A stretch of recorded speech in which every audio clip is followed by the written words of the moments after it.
Sa mga oras na ito ay nasa loob pa rin ng emergency room ng Asian Doctors Medical Center ang aktres na si Jane Siego matapos siyang maaksidente sa set ng kanyang pelikula dito sa Quezon City kaninang alas 4:30 ng umaga. Ayon sa mga nakasaksi, nakasabit daw si Jane sa tinatawag na rigging o kable nang biglang bumigay ang pulley at tuluyan siyang nalaglag ng mga 20 feet. Ang malala pa dito ay tumama ang ulo ni Jane sa kahoy na headboard na nagsisilbing prop. Nurse, play ko lang to ulit. Ang parang si Direk.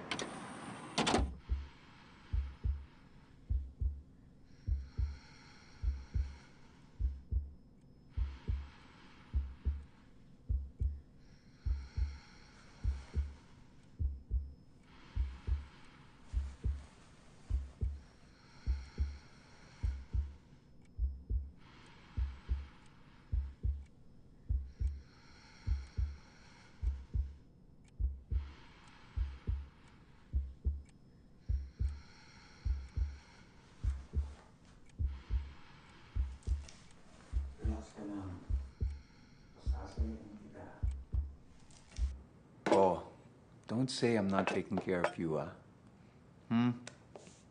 Wala akong gana. Jane, kailangan mong mag-recover. Ang daming naghihintay na gumaling ka. Sino? Lahat kami.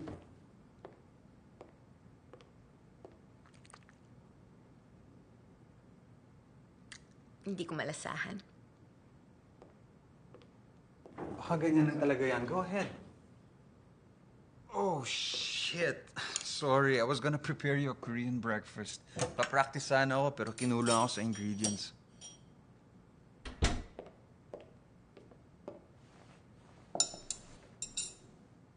Bukas na lang. Okay? Oh, speaking of taong naghihintay. Drek! Morning, Carl. Morning.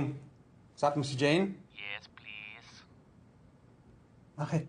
Drek, salita lang kayo. Naka-speaker kayo. Jane? Jane? Can you hear me? Kamusta na?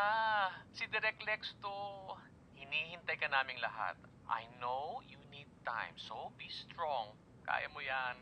Kailangan pa natin mag-promote ng movie mo, Iha. Basta, iniwan ko kay Carlo yung latest cut ng pelikula natin para ma-inspire kang